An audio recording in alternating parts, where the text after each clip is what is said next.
ეთერს ვაგრძელებთ New Hospital's რუბრიკით სოკოვან ინფექციას წლის ნებისმიერ დროს შევხვდებით. დაავადება სამწუხაროდ თვითგანკურნებადი არ არის, დროთა განმავლობაში ის შეიძლება გავრცელდეს ჯანმრთელ კანზე თუ ფრჩხილზე, ასევე შეიძლება გართულდეს კანის ინფექციური თუ ალერგიული დაავადებებით. ამ დროს ადამიანი თვითონ შეიძლება გახდეს სოკოვანი დაავადების წყარო ოჯახისა თუ სხვა წევრებისა თუ სხვა გარემოცვაში. დღეს New Hospital's რუბრიკაში სოკოვან დაავადებებზე ვისაუბრებთ, როგორც ყველაზე გავრცელებულ დერმატოლოგიურ პრობლემაზე. სტუდიაში შემოგვერთა დერმატოვენეროლოგი ირინა ვაგანიანი. მოგესალმებით, მადლობა სტუმრობისთვის და თავიდან ავხსნათ, ხო, სოკოვანი დაავადებების კლასიფიკაცია როგორია და რას მოიცავს? როგორც თქვით უკვე ყველაზე გავრცელებული ინფექცია.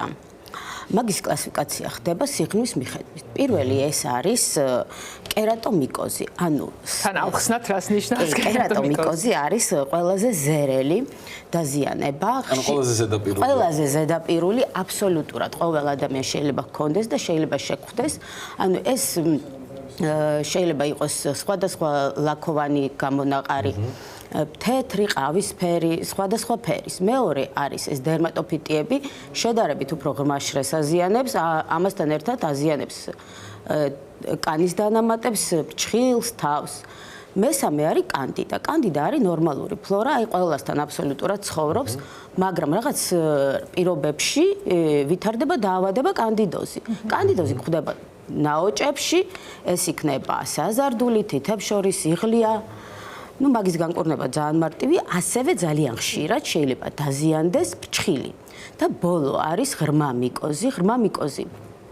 ღრმა მიკოზის დიაგნოზი დასვა ცოტა ძნელია, რადგან დერმატოლოგთან ერთად გვჭირდება ინფექციოსტი, შეიძლება ქირურგიც კი დაგჭირდეს.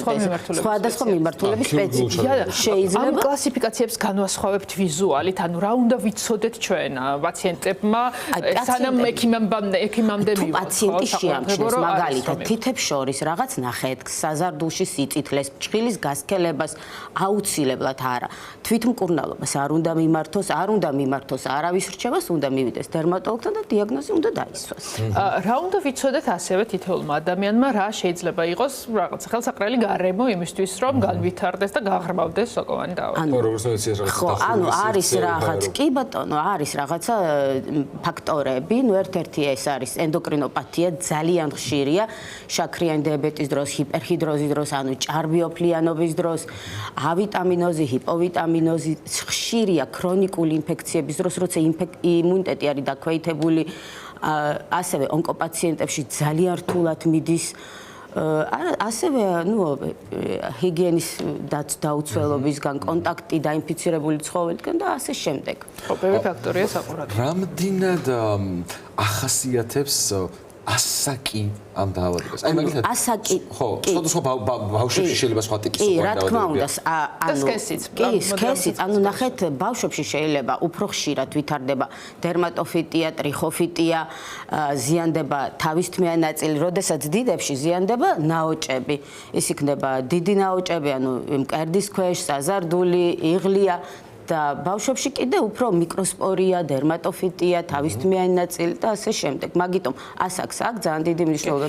რა არის ის საყურადღებო ნიშნები და სიმპტომატიკა? მესმის რომ სხვადასხვა კლასიფიკაციის დროს ეს სხვადასხვა იქნება, მაგრამ აი ძირითადი ხაზი, რაც სოკოვან პრობლემებს ახასიათებს, რა არის ძირითადი ხაზი მაგალითად არის ფრჩხილზე, ეს არის ფრჩხილის გასქელება, ჩხვილის მტრევანობა, გასქელება, აშრევება. მეორე გვაქვს ჩვენ თმის დაზიანება, თმის სტრუქტურის შეცვლა, აქ ერცვლა თავისთმიან ნაწილში, რაღაცა ბუდობრივი თმის ცვენა, აქ ერცვლა, სიწითლე, ლაქა, ბალთა, ქავილი.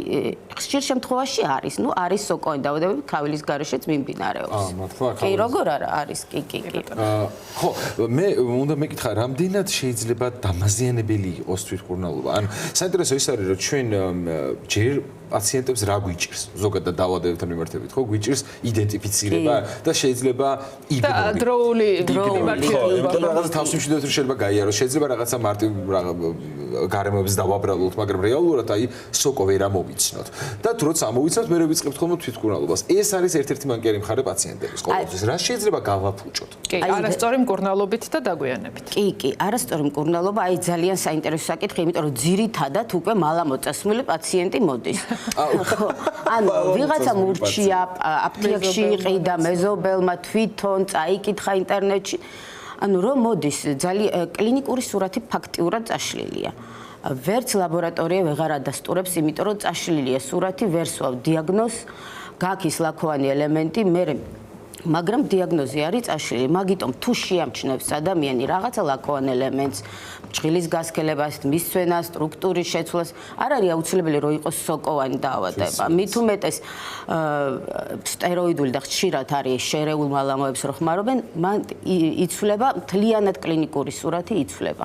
ერთი არის კლინიკური სურათი იცვლება, დიაგნოსტირება ხდება რთული და მეორე ეს ამ დაავადების სივერაკი ის არის რომ არ ჩერდება. არის პრობლემა, რომელიც სულ არის მზარდი. რაც არ უნდა იყოს, ხო, აი ამ კუთხით, ამ ხასიათზე, მახასიათებელზე სოკოვანი დაავადებების რა უნდა ვიცოდეთ? უნდა იცოდეთ, რომ აუცილებლად გავრცელდება. მკურნალობა თუ უნდა დაგჭირდეს 10 თვე, მერე გაგრძელდება სადღაც 1 თვე, 2 თვე, 3 თვე, ამიტომ დროულად უნდა მიმართოს აუცილებლად ექიმს. ერთი რამ უნდა ვიკითხო, სხვადასხვა ერთ-ერთ მახსოვს არ მოსროლია იყო, მახსოვს ერთ-ერთი ექიმის რეკომენდაცია. სოკოზე მაშინ იყო და მე გამიკვირდა ეს, იმიტომ რომ არ ვიცი, იყო სოკოსთვის რა არის ხელსაყრელი გარემო, ხო, ჰიდრატაცია. ჰიპერჰიდროზი. ანუ ამბობდნენ რომ ძალიან ხშირად ადამიანები უშვებენ შეცდომას, რომ ბანაობის შემდეგ კარგად არიმშრალებენ სხეულს. რამდენად ყურადღება მისაქცევია ეს? ძალიან კარგად უნდა გაიმშრალოთ, ძალიან აუცილებლად, იმიტომ რომ ნესტი ძალიან უწყობს ხელს, იმიტომ არის რომ ზაფხულში მრავლდება ის სოკო და მე უკვე ზამთარში მოდის პაციენტი ამ დაავადების სამკურნალოდ. ანუ ზაფხულში გამრავლებული შეცავს მე უკვე რა თქმა უნდა, კი. ანუ შეიძლება ეს გამოვლინება ესეთი ხანგრძლივი იყოს? შეიძლება ხანგრძლივი იყოს, ინკუბაციური პერიოდი ყველას, ანუ პირველი გამოვლენა სოკოსი, სხვადასხვა სოკოვანი დაავადების დრო სხვადასხვანაირია.იანა, რომელი ტიპის ჩვენ შევეხეთ რაღაცა ფაზას ხოლმე. რომელია ყველაზე გავრცელებული?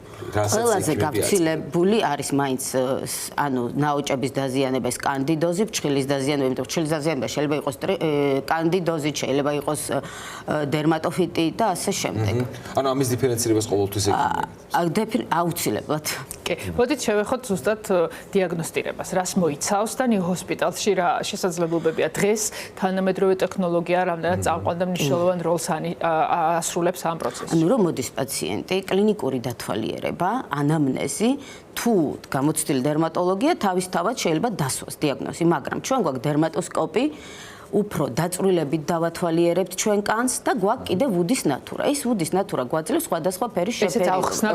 ანუ ნახეთ, არ უნდა შეგვეშინდეს? არა, საერთოდ არა. ანუ სისხლი არაფერი არ, ანუ ადებთ ვუდის ნატურას, გაძლევს სხვანაირ შეფერილობას, ამ სოკოს დროს შეიძლება იყოს ვარდისფერი, სხვა სოკოს დროს ყვითელი და ასე შემდეგ. მეორე არის დერმატოსკოპი. დერმატოსკოპით უფრო კარგად ვათვალიერებ და სხვა დიფერენციაცია ხდება სხვა დაავადებებისგან და ბოლო არის ეს არის მიკროსკოპიური კვლევა, ანუ კანის ანაფხეკი კეთდება, ნიუ ჰოსპიტალში კანის ანაფხეკი კეთდება, ფრჩხილის ანაფხეკი კეთდება. სადღაც კანის ანაფხეკი იმავე დღესვე არის 2-3 საათში, ფრჩხილის იქნება საკმაოდ მალევე 5-6 საათში და არის კიდე ბაქტერიოლოგიური დიდი ლაბორატორია, სადაც კეთდება ბაქტერიოლოგიური კვლევა, ანუ უშუალოდ მიკოლოგიური კვლევა და სხვადასხვა ნიადაგებზე ხდება ამის ზრდა. იანა, რა უნდა ვიცოდეთ? იგივე ზაფხული ვახსენეთ, ხშირად შეიძლება რაღაც სიტუაციებში ვიყოთ ფეხშიშველი, აუზთან, ანუ სად შეიძლება გახდეს რისკი? ხო, ის ძალიან სწორი რისკი. ხო, აუზი, ბოდიში შეგეცოდეთ, იმიტომ რომ მაგაზე ნერვიულობ ხოლმე. ერთ-ერთი სხვა შორის თავი მიზეზი, რატომაც ძალიან საერთო საშხაპეთ უნდა ხო, ვიკავებ ხოლმე თავს არის. ანუ პირადი ჰიგიენა, პირადი ნივთი უნდა გქონდეთ აუცილებლად, ყველაფერი პირადი. სავარცხელი პირ, სახოცი, წინდა ყველაფერი უნდა იყოს პირადი.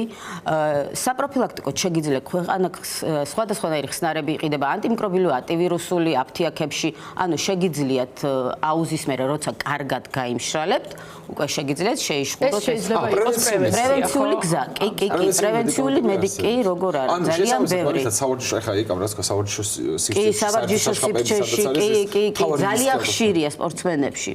ასეთი ატლეტის ტიპს ეძახიან კიდევ. მაგ სპორტსმენებში თან რო გაუმიჯნოთ ეს შეიძლება პირადი ჰიგიენის ბრალიც იყოს, ან მაღალი აქტიურობის და ან იმუნიტეტის დაქვეითების, მაინც რაღაც ან მათ შორის სივრცეების სავარჯიშო. რამდენად ბოლო კითხოთ ეს რო ვთქვა, რამდენად მალე შეიძლება ორგანიზმს გადაედოს? ანუ მაგალითად, ერთი ვიზიტით ერთი შეხებით დაავადებასთან მაგალითად ზედაპირზე ასევე დავამატებდი ანტიბიოტიკოთერაპიის დროს ინიშნება სპეციალური საშუალებები, რომ არ მოხდეს სოკოს განვითარება, ამას რა მნიშვნელობა აქვს, იმიტომ რომ ერთი არის ახლა თანამედროვე ანტიბიოტიკები არიან იმდენად დაცულები, რომ შეიძლება არც კი დაჭერდეს ის გაჩნია, რომელი ანტიბიოტიკი, რომელი ჯგუფია. თუმცა ეს პრინციპიც ახსნათ, ანტიბიოტიკის შემდეგ რა მოდის ორგანიზმს იმისთვის, რომ მიმღები შეიძლება თუ არის სწორედ შერჩეული, სოკოს საწინააღმდეგო მკურნალობა პაციენტს არ სჭირდება. ეს არის ინდივიდუალური და მაგას წვითავს უშუალოდ ექიმი, რომელიც ნიშნავს ანტიბიოტიკოთერაპიას. კი ბატონო და კიდევ ერთი რისკი ასევე ცხოველი, ხო? ცხოველი, რომელიც შეიძლება გახდეს ასევე სოკოს შეიძლება საერთოდ არ ქონდეს არანაირი ნიშანი, მაგრამ ვიზუალით შენ ხვდები, რომ ეს არის მაგალითად ტრიხოფიტია ცხოველისგან გადადებული სოკო. აუცილებლად უნდა შეფასდეს ვეტერინარის ჩვენ გვაქვს ყოველდღიური რუბრიკა, სადაც ცხოველებს ვსაუბრობთ. ეს ძალიან მნიშვნელოვანი ნაწილია, იმიტომ რომ ჩვენ ქართველები ვართ შინაური ცხოველების მოყვარულები.